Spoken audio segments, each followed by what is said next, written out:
va essayer de se mettre d'accord ce mardi 24 octobre avec vous également au 0826 300 300 et nos 4 débatteurs du jour que je salue. Samuel Lafont, bonjour. Bonjour. Porte-parole de Reconquête, Jonas Haddad, bonjour. Bonjour. Conseiller régional de Normandie et avocat de profession, Brice Nkonda, bonjour. Bonjour. Ancien conseiller régional Île-de-France et membre de l'IDI. Et nous avons avec nous également Jacques Miard. Bonjour Jacques.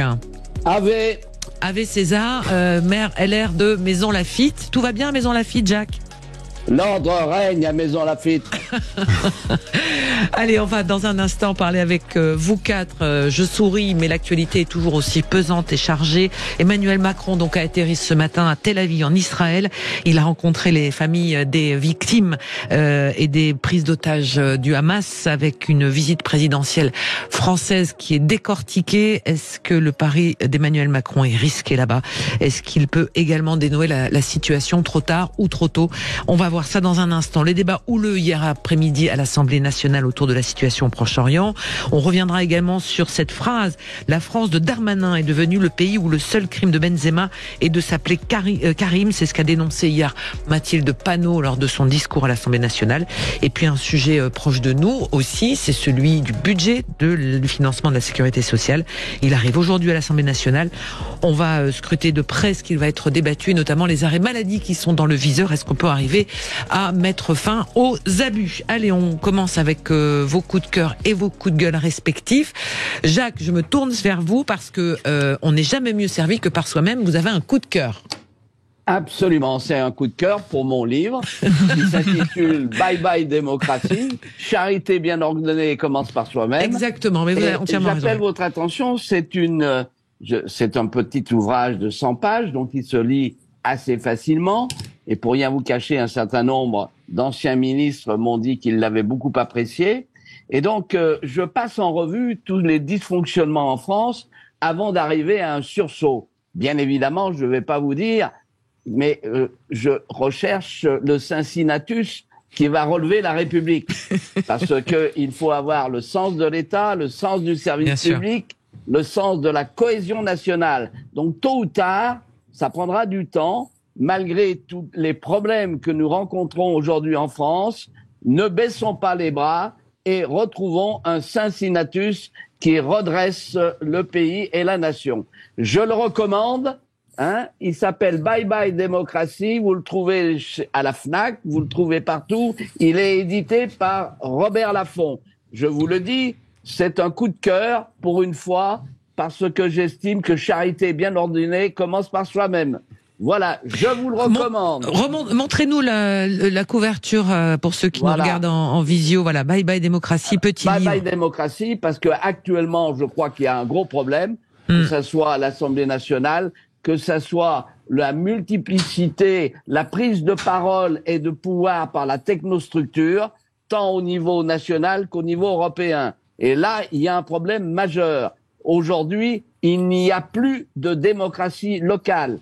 Et même l'Assemblée est en réalité dans la main du gouvernement des juges. Il faut le dire. Et c'est la raison pour laquelle je dénonce ce système qui est contre le suffrage universel. Voilà, le livre coup de cœur, Bye Bye Démocratie, signé Jacques Miard aux éditions Robert Laffont. Quelqu'un l'a lu ici? Pas encore. Je crois qu'il va falloir que tout le monde soit équipé. Jacques, encore, mais assez d'accord avec le diagnostic. Avec le diagnostic. Et bien justement, Jonas, coup de cœur ou coup de gueule? Non, lui c'est Brice. Oui, c'est Brice, mais Jonas est là. Coup de cœur ou coup de gueule? Alors moi, c'est un coup de gueule, et j'espère que le coup de gueule sera entendu aujourd'hui même. C'est la volonté de l'État de ponctionner dans les caisses de l'Agirc-Arrco. Ça peut sembler technique comme ça, mais ça concerne des milliers de Français qui sont aujourd'hui à la retraite ou qui sont des salariés du privé. Vous savez qu'on a une retraite complémentaire dans laquelle on cotise à l'Agirc-Arrco. Et il y avait unanimité de la part des syndicats, unanimité de la part des partis politiques pour dire ne venez pas taper dans une caisse qui est bien gérée. Que l'État ait du mal à gérer la caisse de retraite globale, ça c'est sa problématique, mais ne venez pas être un État pickpocket et pouvoir ponctionner à l'intérieur. Et là, on attend aujourd'hui même la décision de l'État pour savoir si ils vont ponctionner 1,6 milliard sur ces caisses-là. L'État qui ne fait pas ses propres réformes, maintenant a tendance à se retourner vers des caisses de retraite complémentaires. Ils ont voulu le faire il y a 4 ans avec la Caisse des avocats, dans lequel la Caisse des avocats était bien gérée et ils voulaient y piquer des dizaines de millions. Là, ils veulent piquer dans la caisse des salariés du privé. Et j'ai été alerté par un certain nombre de personnes qui me disaient Jonas, parle-en à la télé et à la radio parce qu'on n'en parle pas dans les milieux politiques. Et c'est ce que je fais depuis quelques jours et j'espère que ce sera entendu parce que ça concerne des milliers de Français. Et je crois même que vous avez été entendu parce que plusieurs confrères soulignent que ce matin, le gouvernement donc renonce à ponctionner les caisses du privé pour équilibrer les comptes des retraites. Donc c'est une information qui a été donnée par nos confrères de France Info pour le souligner parce que plusieurs avaient effectivement, ça aurait été un scandale quand même, Samuel Lafont. Évidemment, c'est un scandale parce que, comme le soulignait à l'instant Jonas Haddad, l'État met des années à se rénover, à se restructurer. Finalement, il repousse systématiquement les réformes structurelles nécessaires. On a un poids énorme de l'administration qui est lié donc évidemment à l'imposition record en France, et on a l'impression que l'État est dans une course en avant où systématiquement il va chercher de l'argent à droite à gauche, et y compris dans des caisses comme la caisse de l'Agirc Arrco où il était pourtant prévu que l'État ne puisse pas piocher. Et ce serait important. En plus, c'était bien géré, de manière paritaire. C'est vraiment important de dire l'urgence pour l'État de se réformer, puisque on sait qu'on a des strates, un millefeuille territorial incompréhensible qui dilue la responsabilité des différentes collectivités. On sait que, on parlait de démocratie tout à l'heure avec Jacques Miard, on sait qu'on a l'impression, et à raison, qu'avec cette dilution de la responsabilité, on sait plus trop qui décide et donc qui est responsable, donc pour qui on vote et qui sont véritablement les décideurs. On a une urgence à la fois pour la démocratie et pour nos finances publiques, donc pour l'argent des Français, parce que c'est les impôts des Français, d'une réforme de l'État, et elle tarde à venir. Brice, vous voulez rajouter, Jacques, ensuite? Oui, très rapidement, on a l'impression qu'après la assez longue période du quoi qu'il en coûte, justement, l'État met en place tout un tas de mesures assez discrètes, mais qui finissent par se faire repérer pour justement récupérer un peu d'argent un peu partout. Et effectivement, à un moment donné, il faut s'attaquer vraiment au socle du problème, c'est-à-dire les réformes structurelles, plutôt que d'essayer de grappiller un peu d'argent à droite à gauche, sur en plus des structures et des caisses qui sont plutôt bien gérées. Ça concerne les salariés du privé. Jacques, un mot supplémentaire sur ce dossier. Quelque chose, parce que effectivement c'était d'autant plus scandaleux cette ponction parce que l'Agirc Arrco a parfaitement bien géré et elle a bloqué notamment les retraites pendant 5 ou 6 ans, et donc ajouter, je dirais, à ce blocage parce que gestion responsable, c'eût été vraiment scandaleux. Et cela montre également que la réforme des retraites qu'a faite le gouvernement, il y manque quelque chose de fondamental. C'est la relance de la natalité, car comme c'est un système par répartition, il manque 70 000 enfants pour équilibrer les générations. Et ça fait complètement défaut dans dans la réforme des retraites. C'est la nécessité absolue du renouvellement des générations. Et là encore, le gouvernement est à côté de la plaque. Allez, on continue nos tours de table avec les coups de cœur et les coups de gueule. Brice, un coup de gueule. Un énorme coup de gueule. Je voulais revenir 4 mois plus tard après les émeutes qui ont secoué la France fin juin, début juillet, suite à la mort de Naël. Et en fait, on se rend compte que 4 mois plus tard, c'est silence radio, aucune réforme de fond n'a été envisagée. Je rappelle quand même que ce sont des émeutes qui sont à un laps de temps très court. On fait beaucoup plus de dégâts qu'en 2005. On a eu des commissariats attaqués, des bâtiments publics qui ont été attaqués, des écoles qui ont été brûlées, des élus même qui ont été attaqués jusque chez eux. Et on constate que, en fait, 4 mois plus tard, rien du tout. Alors, on a eu des élus dans le cadre du CIV, je crois, qui ont été réunis, mais il n'y a rien de significatif qui est sorti de tout ça. Donc finalement, on fait de l'événementiel sur des problèmes qui sont plus que structurels, qui sont même existentiels pour notre pays. Et 4 mois plus tard, en fait, on voit pas l'ombre d'une solution. Alors effectivement, c'est quelque chose d'assez compliqué à dénouer parce que ce sont des difficultés qui mêlent à la fois des problématiques de logement, d'éducation, de prévention, de sécurité. Mais à un moment donné, il faut qu'on s'attaque vraiment à ce problème dans toutes ses dimensions. Et aujourd'hui, rien n'est fait. Mais est-ce qu'on n'est pas avec, on va dire, une difficulté majeure, c'est qu'il faut gérer les crises les unes après les autres, et donc on est un gouvernement de gestion de crise permanente? Oui, mais ça pose un vrai problème parce Alors qu'en fait, sur du temps long. Ouais, tout à fait. Mais si on ne règle pas le problème, il reviendra de manière beaucoup plus aiguë. C'est-à-dire qu'en 2005, on a eu des émeutes urbaines qui ont touché essentiellement les banlieues des grandes villes. En 2023, ça a été à la fois les grandes villes, les villes de moyenne, de province. Donc en fait, tout le territoire a été touché. Donc à force de ne rien faire et à mettre la poussière sous le tapis, on se retrouve avec des difficultés qui sont bien plus importantes. J'ajoute qu'il y a cette idée qui consiste à dire on a beaucoup donné d'argent dans les quartiers. Et en fait, il suffit pas simplement de donner, il faut aussi donner qualitativement pour que les choses soient restaurées. Il y a le sujet de l'autorité, il y a tout un tas de sujets qui ont été évoqués mais qui n'ont pas été traités. Allez, Jonas, vous voulez réagir? On va faire la pause de l'info parce que l'heure tourne, il est bientôt 11h et on se retrouve après pour que vous puissiez réagir. Nos 4 débatteurs, Samuel Lafont, Jonas Haddad, Brice Nkonda et Jacques Miard. On est ensemble jusqu'à midi sur Sud Radio. On va tenter de se mettre d'accord. À tout de suite. Avec Samuel Lafont, Jonas Haddad, Brice Nkonda et Jacques Miard, on en était à votre coup de gueule, Brice. On revient 2 minutes parce qu'on n'a pas eu le temps de faire le tour de table sur le fait que 4 mois après les violences urbaines, les émeutes qui ont émaillé donc une grande partie de la France fin juin, début juillet, vous dites qu'il n'y a pas eu de vraie réponse ou de réponse de la part du gouvernement. On se posait la question, mais on n'est pas en état de crise permanent finalement. Jonas, vous voulez réagir à ça? Oui, d'abord parce que des gens qu'on connaît autour de nous sont encore dans la difficulté parce qu'ils ont tout perdu. Je pense notamment à cette commerçante de Biorel, juste à côté de Rouen, dont l'établissement a été saccagé par des jeunes délinquants qui sont à côté, qui sont descendus en bande pour tout casser, tout brûler. C'était le café-restaurant du coin.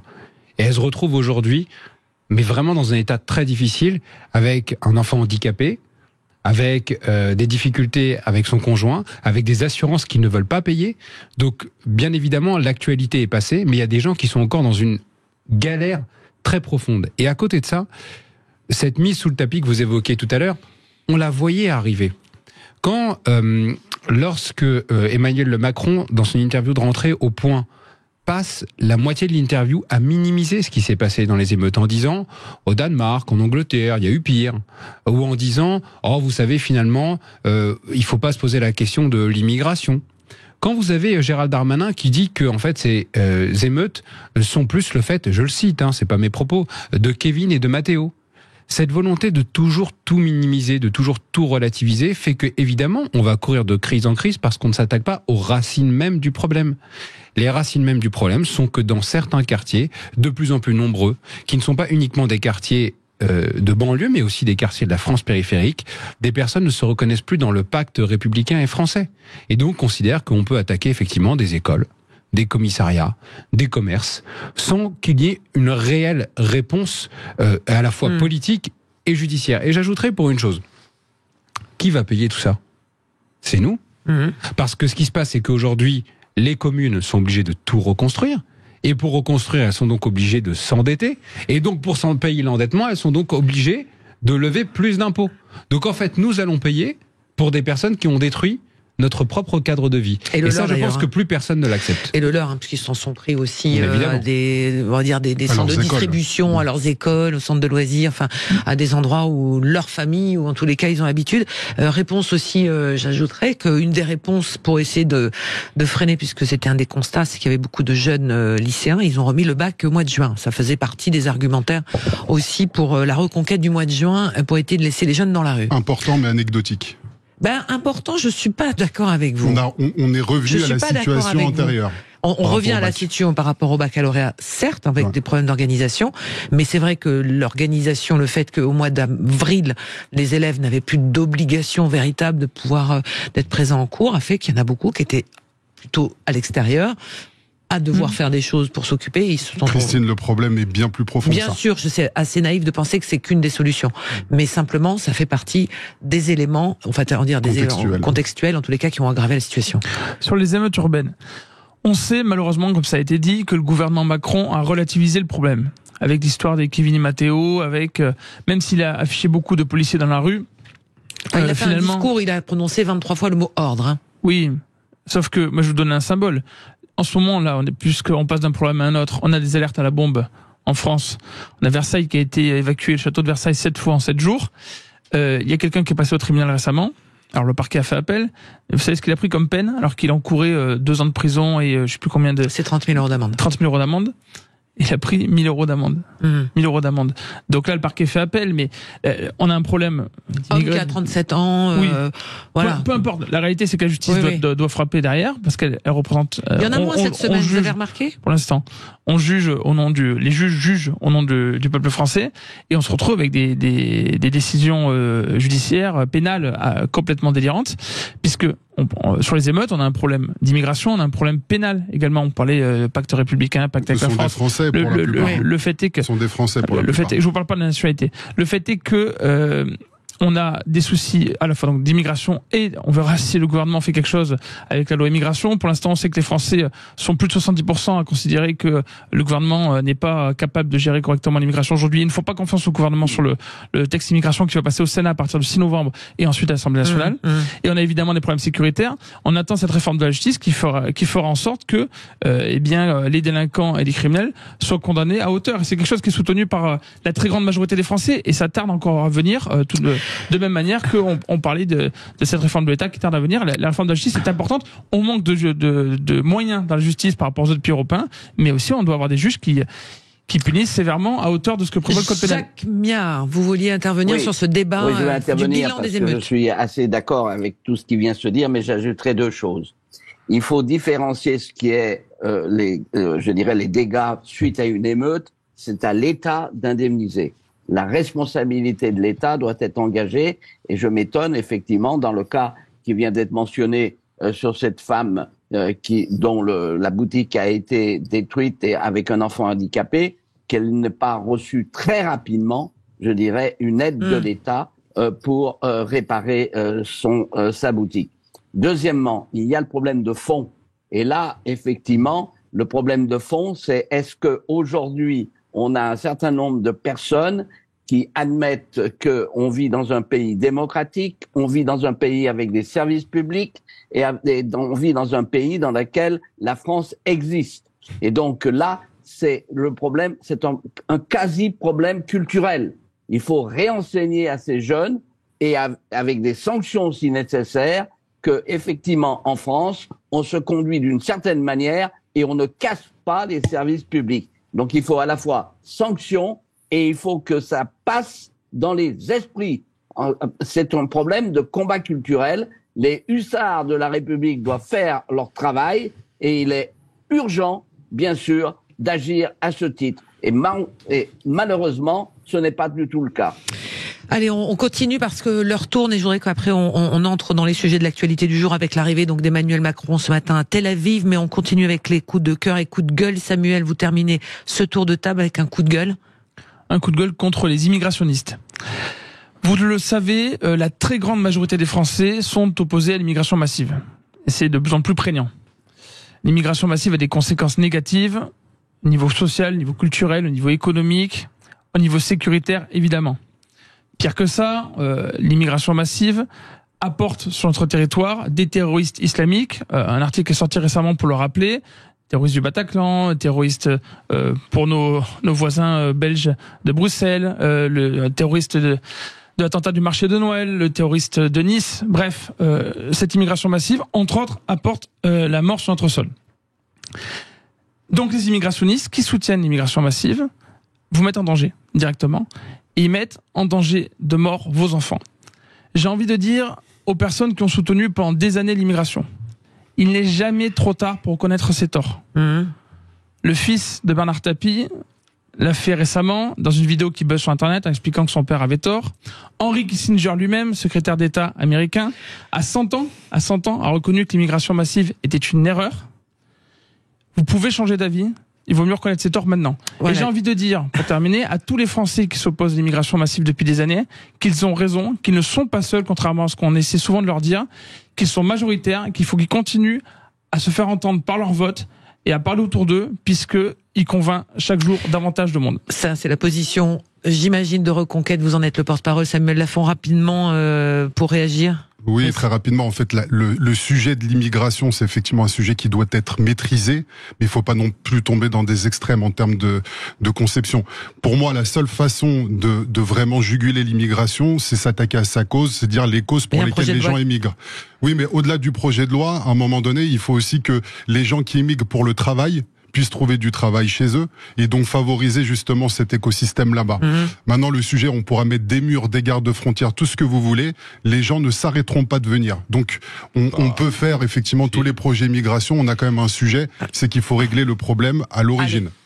Je coupe là, puisqu'on est obligé de faire une pause de publicité. Jacques, je présume que vous voudrez intervenir aussi, mais après on partira sur les sujets d'actu. Et Jonas aussi sur ce sujet dans un instant sur Sud Radio avec nos 4 débatteurs, Samuel Lafont, Jonas Haddad, Brice Nkonda et Jacques Miard. À tout de suite.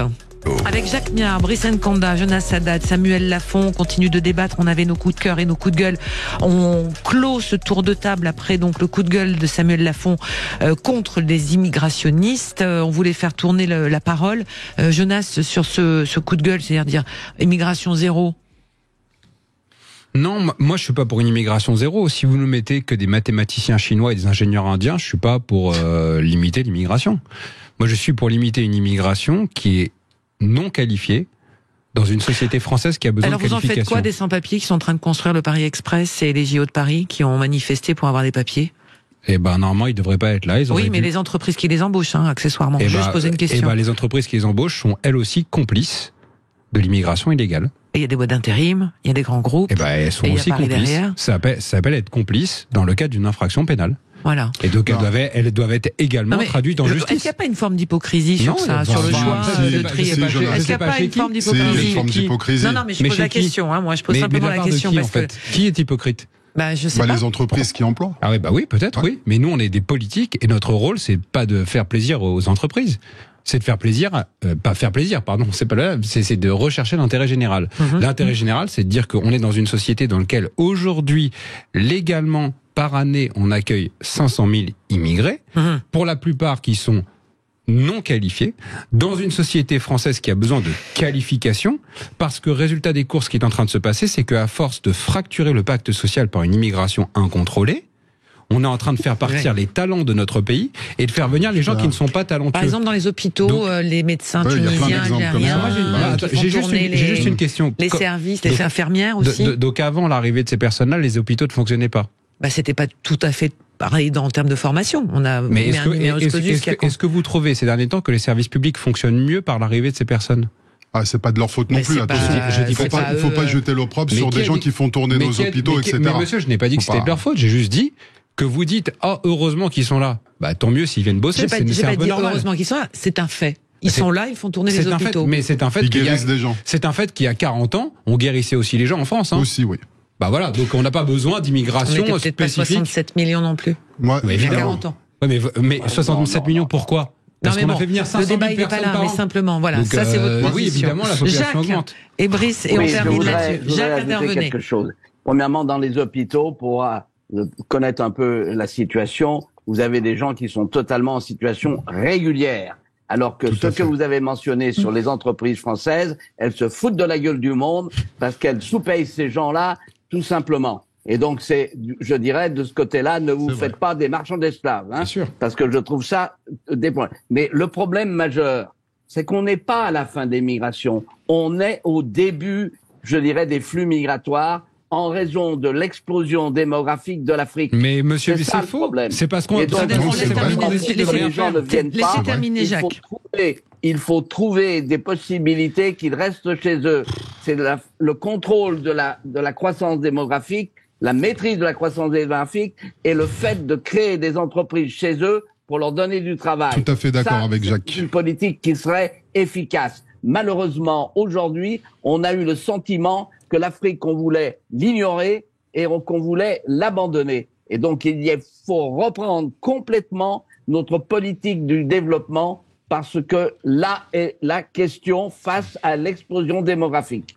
On termine avec vous, Brice. Je suis assez d'accord et j'ajouterais que il y a un certain nombre de pays qui ont des quotas dits d'immigration justement pour gérer dans chaque type de métier ce dont on a besoin, pas uniquement dans les métiers intellectuels, également dans le bâtiment, dans les hôpitaux, etc.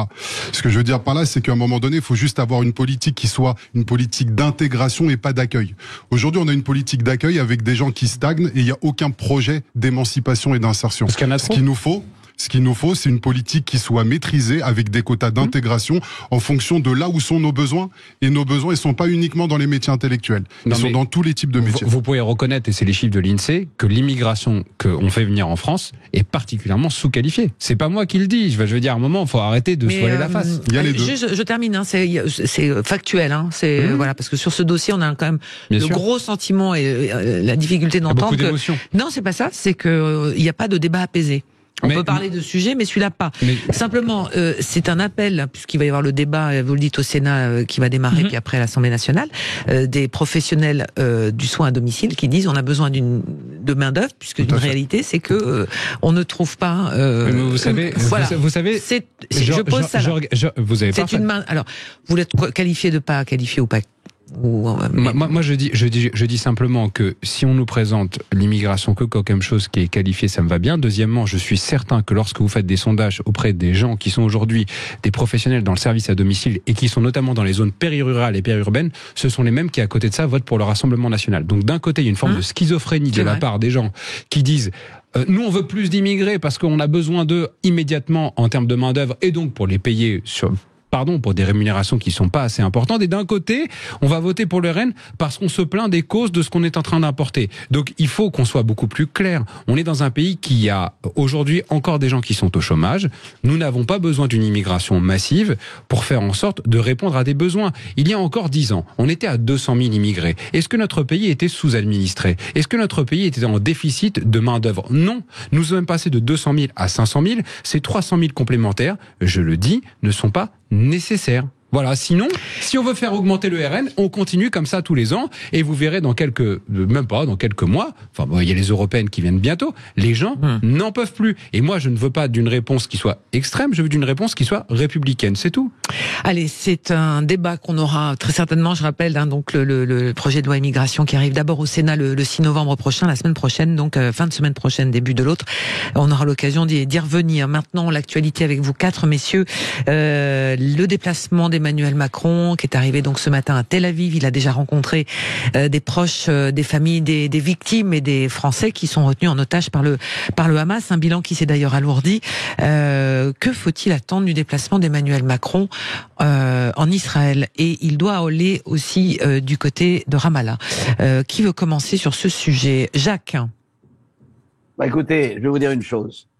Il faut bien comprendre que on est dans une situation du Proche-Orient. C'est la haine et la guerre perpétuelle depuis maintenant 50 ans. Donc, il faut pas se cacher, je dirais, derrière son petit doigt. Il y a une nécessité à ce que l'on trouve une situation. Vous avez d'une part la sécurité d'Israël.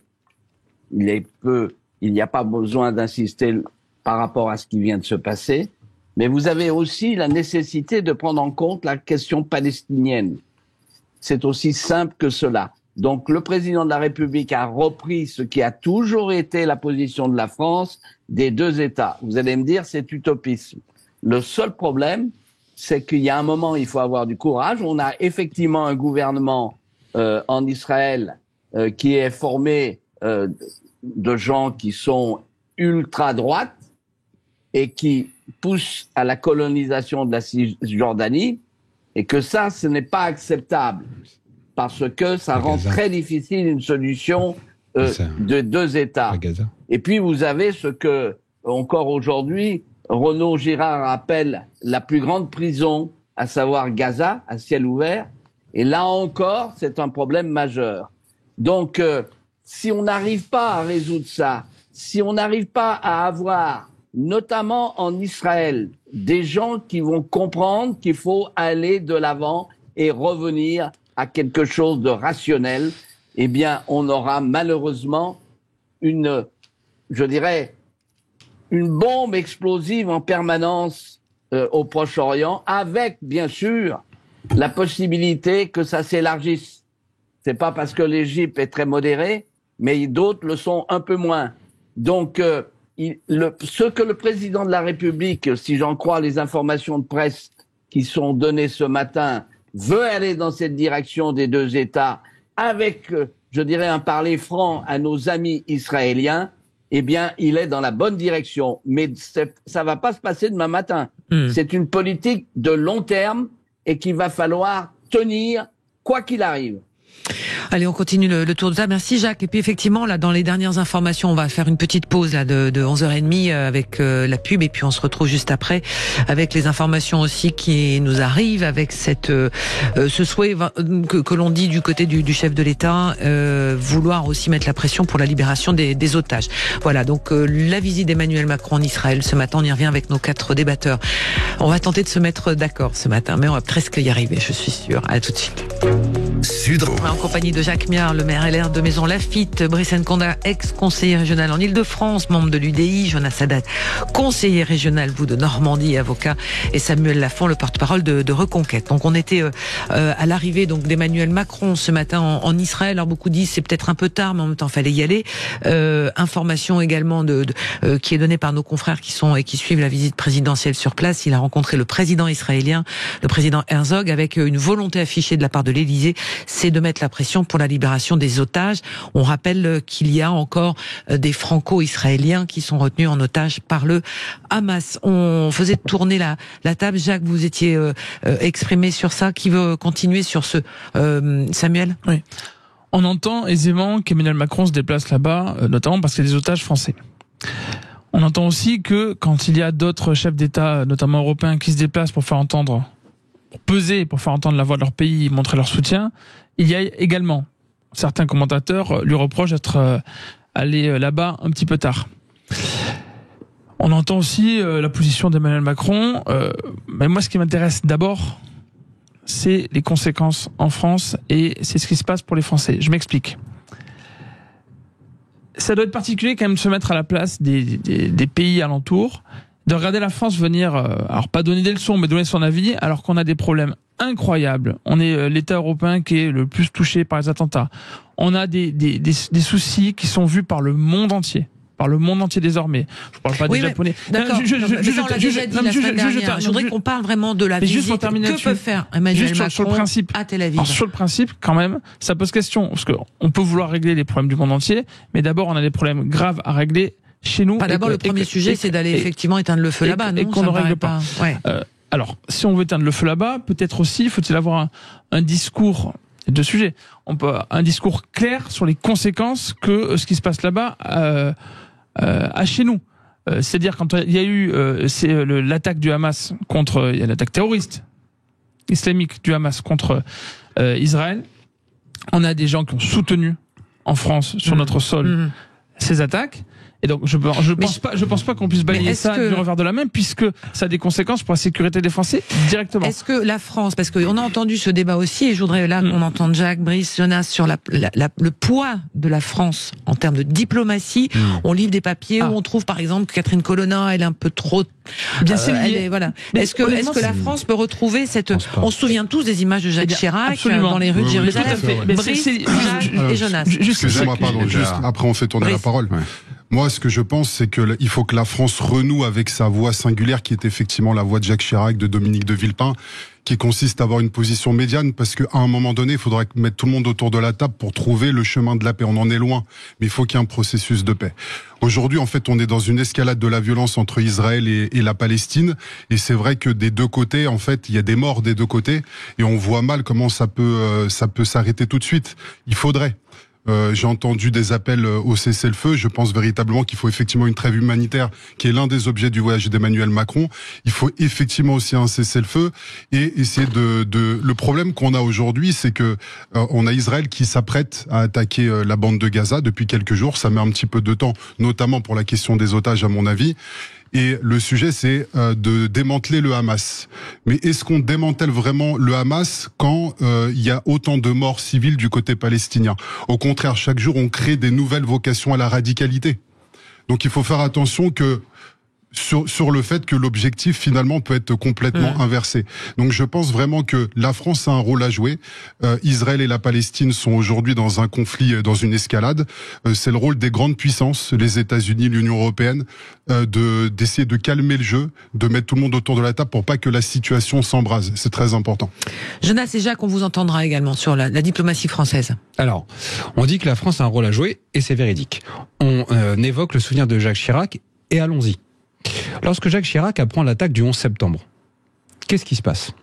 Jacques Chirac, malgré ses désaccords profonds avec George Bush, il se déplace aux États-Unis, c'est le premier chef d'État qui y va, il survole le 11 septembre et il dit « Le peuple français sera toujours aux côtés du peuple américain pour lutter contre le terrorisme ».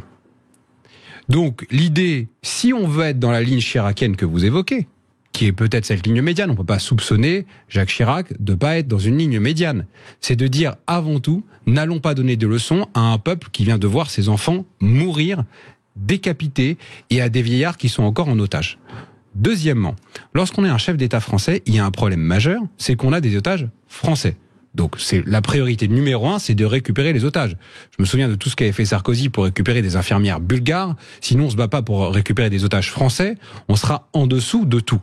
Et enfin, je citerai quelqu'un qui peut pas être soupçonné d'être pro-israélien, c'est Mahmoud Abbas. Mahmoud Abbas a dit récemment dans une interview, il y a 3 jours, le Hamas n'a rien à voir avec la cause palestinienne. Ce sont nos ennemis, car ils ont eu des exactions qui ne représentent en rien les intérêts légitimes de notre peuple. Une fois qu'on a dit ça, on peut parler de colonisation, on peut parler de choses et d'autres. Je rappellerai juste à Monsieur Millard, je pense qu'il y a une confusion qui est majeure qui est faite, c'est que Israël a évacué Gaza depuis 2005, à la demande du général Sharon, même en démontant à la pelleteuse des implantations qui étaient faites par des Israéliens. Donc Gaza n'est pas aujourd'hui une prison à ciel ouvert gardée par les Israéliens. Gaza est aujourd'hui dirigée par une organisation terroriste. Et si on considère qu'il y a une prison potentielle qui s'appelle Gaza, il y a 2 geôliers, dont un est le Hamas et l'autre qui s'appelle l'Égypte. Parce que je rappellerai quand même à tous les gens qui essaient de donner des leçons aux uns aux autres que l'Égypte, immédiatement après les hostilités, a fermé sa frontière. Donc quand on parle de solidarité ou quand je vois ces espèces de zinzins de la France insoumise parler de nettoyage ethnique. Alors que ce qui a été fait, pour le coup, dans certaines villes du sud d'Israël, est du nettoyage ethnique. Quand on passe et qu'on prend toutes les personnes et qu'on leur met une balle dans la tête, ou alors qu'on les coupe en 2, oui, ça, effectivement, c'est du nettoyage ethnique. Alors que jusqu'à preuve du contraire, je ne connais pas, peut-être présentez-les-moi, mais je ne connais pas un Israélien qui va avoir envie de s'installer à Gaza. Vous voyez, c'est pas comme l'Azerbaïdjan et l'Arménie. On ne chasse pas des gens pour s'installer sur leur territoire. En l'occurrence, il n'y a pas un Israélien qui va vouloir s'installer à Gaza. Pas mal de confusion. Je suis prêt à on va revenir, il y a beaucoup d'émotions. D'employer des arguments de ce type. Jacques. On a un problème majeur. Le problème majeur, c'est que la crise du Proche-Orient a des répercussions directes sur notre sol parce qu'on a importé ce conflit. C'est aussi simple que ça. Mais qui l'a importé ? Il faut trouver une solution. Mais qui l'a importé, monsieur ? Monsieur, quand Dominique Bernard... Attendez, non mais c'est grave ce que vous dites, parce que quand Dominique... Non, mais Jacques, quand Dominique Bernard... Il faut s'écouter. Non, mais oui, mais il a beaucoup parlé au départ. Quand Dominique Bernard est assassiné le vendredi du jour d'appel de la colère du fondateur du Hamas, qui a importé sur notre territoire ce conflit-là ? Mais ça date de bien avant. Ah, vendredi. Non, ça date d'une semaine, monsieur. Non, mais c'est simple. Là, vous dites la même chose, enfin, en tous les cas. Les formules à l'emporte-pièce ne sont pas acceptables. Voilà. Allez-y, Jacques. Donc, ce qui se passe aujourd'hui, c'est qu'il y a effectivement un conflit au Proche-Orient qui dure malheureusement depuis 50 années et qui aujourd'hui empire. Parce qu'il est exact que les Israéliens ont évacué Gaza, mais il est non moins exact qu'il y a les colonisations des ultras en Cisjordanie, qui rendent le problème extrêmement difficile. Mais pas du tout. Personne, il n'y a jamais eu d'attaque depuis la Cisjordanie, monsieur. Revoyez votre carte. Non, mais attendez, on va pas s'invectiver. Mais vous rêvez ou quoi? Bah non, je ne rêve pas, justement, je cauchemarde à cause des gens qui ne voient pas la réalité. Par des ultras, des deux côtés. Non, monsieur, parce qu'il y a aucun côté. Je voudrais qu'on revienne. En guerre de partout. Monsieur Millard, il n'y a pas ce que vous appelez les ultras, il n'y a pas d'ultras qui sont rentrés dans des villages palestiniens en Cisjordanie pour éventrer les femmes. Alors arrêtez de mettre un signe égal sur ce qui n'a pas d'égalité. Attendez, vous avez la mémoire qui fait défaut. Ah bah rappelez-moi les dates. Malheureusement, en Cisjordanie, des exactions. Ouais. Je ne veux pas les expliquer d'un côté comme de l'autre. Des exactions. Pas. Il y a effectivement des actes de terrorisme. S'il vous plaît. Mais il y a, en Cisjordanie, il y a eu des ultras qui ont véritablement, notamment, chassé des Palestiniens, que vous le vouliez ou non. Donc regardez la réalité en face. On parle de Gaza, là. Hein. Oui, mais alors attendez, parce qu'il faut qu'on puisse aussi s'écouter et s'entendre. Jacques, je voulais moins vous poser la question sur la force de la puissance de la diplomatie française, puisqu'on parle de ça, on lit des papiers, on voit aussi ce qui est en train d'être fait également sur place. Il y a eu des pourparlers, et là on en a été à parler donc de la place, puisque certains l'ont évoqué hier à l'Assemblée nationale. La voix de la France pèse-t-elle encore au Proche-Orient? Jacques. Oui, à une condition, ça a été dit, qu'elle ne cale pas sur un côté et de l'autre. Qu'elle soit équilibrée. Qu'elle ne colle pas à la position américaine. Tout à fait. C'est aussi simple que ça. Nous n'avons plus d'indépendance en politique étrangère parce que Macron s'est aligné beaucoup trop sur les positions américaines. Et donc c'est ça le problème. Il faut qu'on retrouve une voie d'indépendance. Et nous en avons les moyens. Mais ce n'est pas nous le moment. Nous ne sommes pas une hyperpuissance, mais on peut c'est faire pas le bouger moment. des Monsieur, lignes quand il y a une comme attaque, l'Amérique, notamment oui, il fait des tunnels aux Nations Unies. Là, allez-y. Quand il y a une attaque terroriste contre le Bataclan, par exemple, je me souviens de ces images magnifiques dans lesquelles on a tous défilé dans les rues. Il y avait des chefs d'État de tous les pays qui sont venus. Vous vous souvenez de ça ? Après Charlie Hebdo, ça. Ouais, après Charlie Hebdo, pardon. Ouais, voilà. Mais il y a aucun chef d'État qui veut dire bon, les Français, Bataclan, c'était compliqué. Mais par contre, calmez-vous, allez pas bombarder Raqqa. Oh, et ça va, on se calme contre les islamistes. Ben non, ça marche pas comme ça. C'est-à-dire que quand il y a un pays qui est attaqué avec des attaques terroristes, la première chose qu'on fait, comme l'a fait Jacques Chirac, comme l'a fait Mahmoud Abbas quand on est au Bataclan. Hier à l'Assemblée nationale, je crois avoir entendu Elisabeth Borne dire qu'Israël avait le droit de se défendre par rapport à ce qu'elle avait vécu. Voilà. Absolument. C'est ce qu'elle a clairement dit, et plusieurs groupes politiques l'ont dit également.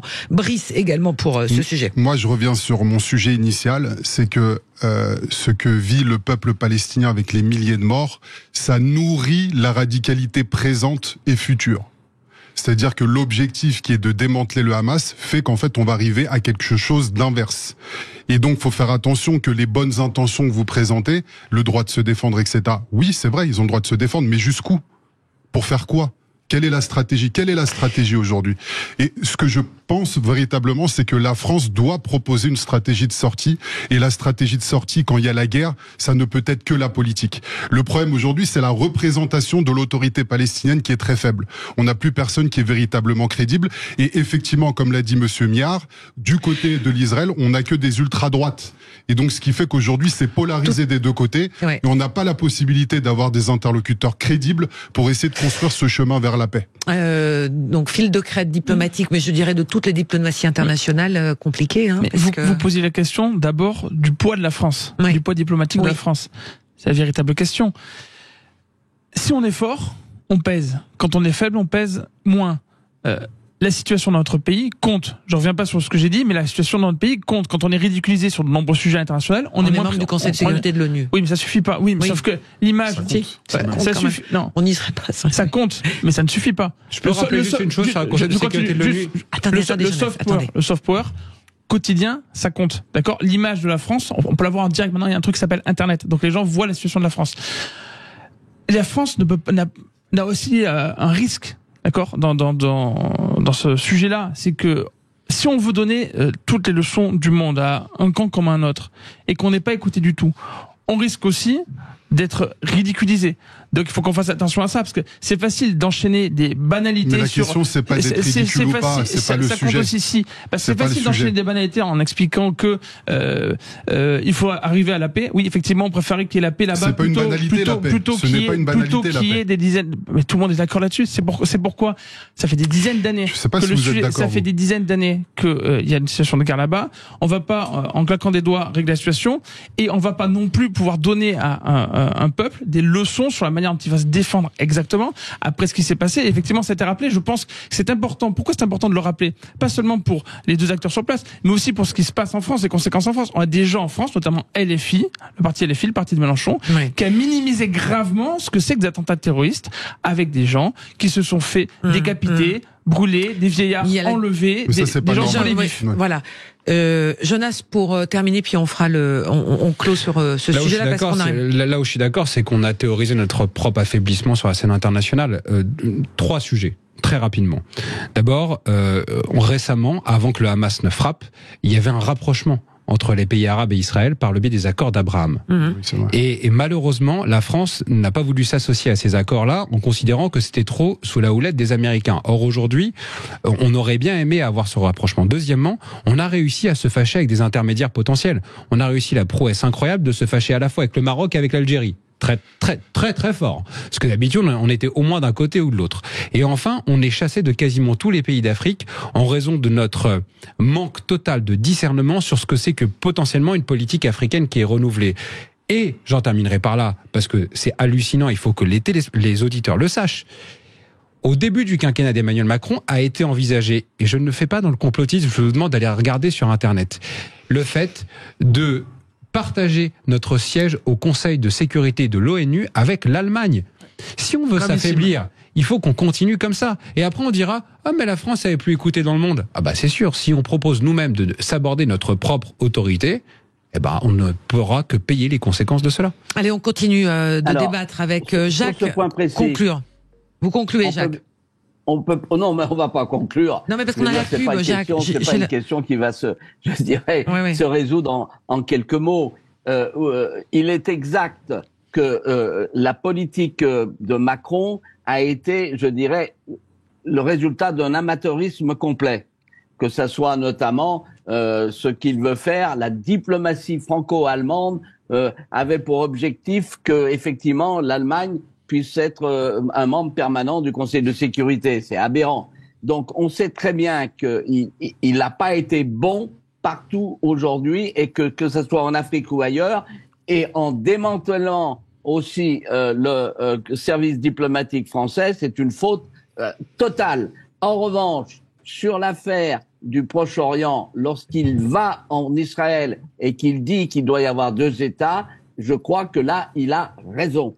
Parce qu'il faut savoir faire la part des choses. Mais malheureusement, le drame aujourd'hui, c'est que nous avons importé ce conflit avec des gens qui ne peuvent plus vivre ensemble. Et je vous demande de relire, par exemple, l'ouvrage du conflit des générations, le conflit des civilisations de Amin Maalouf, et qui le dit très clairement. Et Amin Maalouf, comme vous le savez, est le nouveau secrétaire de l'Académie française. Donc il y a un réel problème. Nous sommes directement, je dirais, une puissance méditerranéenne et malheureusement, nous subissons tous les aléas des conflits qu'il y a au Proche-Orient et qui est à la fois un conflit d'espace, un conflit territorial et un conflit, bien sûr, religieux. Jacques, je ne disais pas qu'on allait conclure sur ce sujet-là parce qu'on avait trouvé la solution, mais il y a la pub qui arrive. C'est pour ça, on fait un court, on s'arrête un instant et on vous retrouve tous les 4. On va continuer de débattre des sujets. On les traitera pas tous aujourd'hui. On va parler de Karim Benzema. Allez, à tout de suite. En compagnie de Samuel Lafont, Jonas Haddad, Brice Nkanda et Jacques Mia. On en vient à cette petite phrase. Hier, donc, il y a eu les prises de parole de chaque groupe politique après donc l'allocution de Elisabeth Borne, la première ministre, sur la place de la France, de la situation au Proche-Orient. Et donc la deuxième à intervenir juste derrière la première ministre a été la présidente du groupe de la France Insoumise à l'Assemblée nationale, Mathilde Panot. Et elle a notamment sorti cette phrase. La phrase de Darmanin est donc devenue le pays où le seul crime de Benzema est de s'appeler Karim. Nouveau dérapage. Qui veut réagir? Brice. Alors, moi, j'ai plusieurs réactions à ça. La première, c'est que je n'aime pas que les politiques prennent à partie les footballeurs, les artistes, etc. C'est pas le même plan, c'est pas le même niveau. C'est-à-dire qu'un artiste, un footballeur ou n'importe qui d'autre peut avoir une sensibilité qui lui est propre. Il n'est pas obligé de parler de tout dire. Il ne fait pas de politique. Donc à un moment donné, faut pas mélanger les genres. Et quand Gérald Darmanin prend à partie Benzema sur a priori quelque chose qui n'est pas fondé, de ce que j'ai compris, puisque l'avocat de Benzema a porté plainte contre Darmanin. Donc on ne fait pas n'importe quoi, parce que ce faisant, on désacralise la politique et on s'occupe pas d'intérêt général. Ça, c'est le premier point. Le deuxième point, c'est qu'effectivement, ça a été la punchline, une des punchlines de Madame Panot. hier à l'Assemblée nationale. Je pense qu'en fait il y a à la fois du vrai, il y a du faux. C'est-à-dire que Karim Benzema, comme il y a beaucoup de gens qui le suivent, il représente quelque chose. Mais pour autant, il faut pas non plus le stigmatiser. Et ce n'est pas parce qu'il est musulman qu'on doit l'assigner au fait qu'il soit terroriste. C'est vraiment invraisemblable. C'est le problème de prénom. On vous écoute, Samuel. Alors c'est un dérapage ou c'est du clientélisme? Je pense que Mathilde Panot a voulu faire du buzz à l'Assemblée nationale, tout simplement. Elle a voulu faire du buzz. Non, le sujet qu'il y a, c'est qu'on parlait du fait que les politiques pourraient ou ne pourraient pas parler des footballeurs ou être influenceurs. Le fait est que maintenant, notamment grâce à Internet, des personnalités comme Karim Benzema, footballeurs ou autres artistes sportifs, ont une influence. Donc ils ont des conséquences politiques dans leurs actes. Et d'ailleurs, une partie d'entre eux prennent position, pas pour des partis politiques en particulier, en tout cas peu, mais souvent ont des positions qui ont des conséquences politiques. Donc ça, on peut pas séparer les choses, puisque ça a une influence concrète. Mathilde Panot, vous en souvenez, elle a eu du mal à reconnaître, appeler un chat un chat. En parlant d'organisation terroriste, en parlant du Hamas, elle a jamais voulu reconnaître que le Hamas est une organisation terroriste. Là, ce qui se passe concrètement, c'est que LFI n'a pas vu ce qui allait se passer. La France insoumise de Jean-Luc Mélenchon n'a pas voulu comprendre que le peuple français était très largement opposé à sa position sur le conflit au Proche-Orient. Et donc là, ils essaient de s'en tirer d'une manière ou d'une autre. Jean-Luc Mélenchon essaie de surfer sur les manifestations qui ont eu lieu pour la Palestine récemment. Mathilde Panot essaie de plaire à un électorat. Bref, ils restent dans leur même logique, électoraliste, ridicule. Heureusement, une partie de la gauche s'en détache. C'est la fin de la NUPES. Je pense, et j'espère que LFI va se cracher au maximum aux européennes, puisque là, ils ont eu un discours qui est insupportable, intolérable, et ils n'en sortent pas. En fait, ils sont piégés eux-mêmes en restant dans cette logique absurde électoraliste parce que leur électorat est notamment issu de l'immigration massive. Ils n'ont pas voulu reconnaître des horreurs. S'ils ne reconnaissent pas aujourd'hui des horreurs sur ce qui se passe au Proche-Orient, ils seront incapables de reconnaître des horreurs en France. Jonas et puis ensuite Jacques sur cette petite phrase. Ces personnes sont des dangers pour la République. Lorsque Jean-Luc Mélenchon fait un tweet dans lequel il dit « c'est ça la France », en montrant une vidéo d'une manifestation à la place de la République, dans lequel tous les drapeaux sont palestiniens et dans lequel le cri de ralliement est « Allahu Akbar », ces personnes sont des dangers pour la République.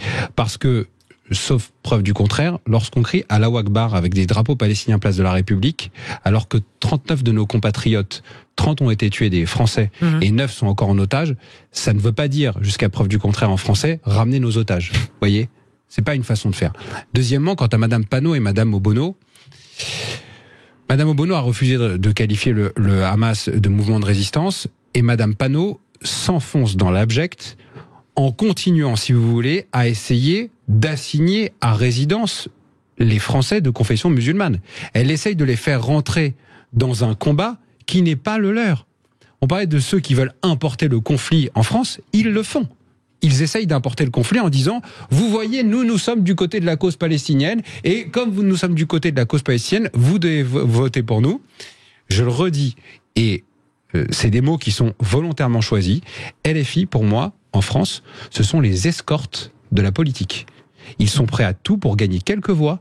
Ils se positionnent... Vous allez loin, là. Oui, je l'assume totalement. Vous allez loin. Je l'assume, ce sont des escortes. Je le dis parce qu'ils essayent de faire du racolage permanent pour une clientèle électorale, et je le sais parce que je discute avec beaucoup de nos compatriotes de confession musulmane.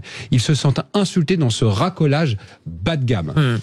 Le discours de Mathilde Panot, vous l'avez, en tous les cas, les prises de parole hier à l'Assemblée nationale, Jacques Maire, vous les avez peut-être lues. Le discours de Mathilde Panot a été loué par un grand et beau discours commentaire de Jean-Luc Mélenchon à l'issue du... Écoutez, moi, j'ai envie de dire, laissez-les parler, parce que plus ils parlent, plus ils sont en train de se détruire. C'est aussi simple que ça. La France insoumise qui demande un cessez-le-feu. Bien sûr, l'attaque hier, le discours de Mme Panot à l'Assemblée nationale, c'était quelque chose d'assez pathétique.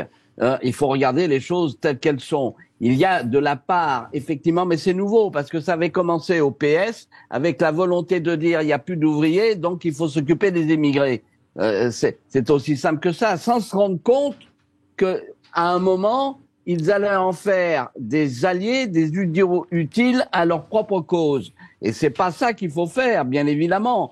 Il y a aujourd'hui un réel problème du côté de la NUPES, par cette imbécilité de ne pas reconnaître que la Hamas est un mouvement terroriste, par cette imbécilité ensuite en essayant de justifier leur propre mauvaise analyse.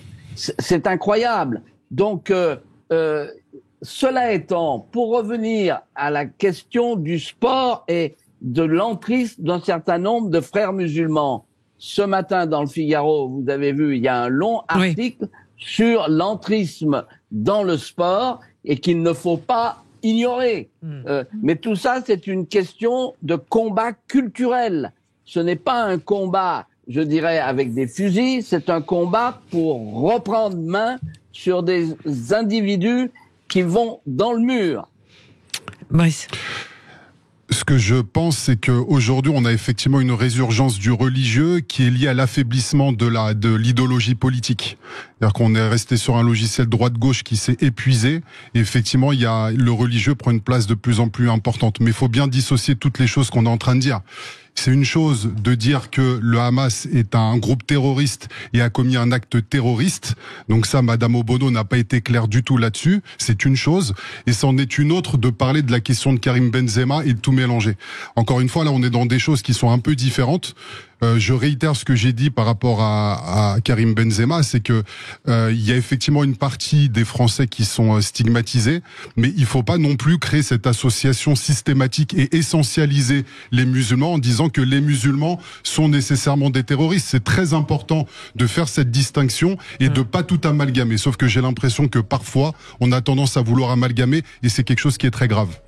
Merci à tous les quatre, Samuel Lafont, Jonas Haddad, Brice Nkonda et Jacques Mirard pour ce débat passionnant et riche, toujours avec beaucoup d'émotions. C'est évident, compte tenu de l'actualité. Dans un instant, vous allez retrouver André Berkoff jusqu'à 14h, juste après l'info de midi. Bon appétit. Moi, je vous dis à demain. Bonne journée.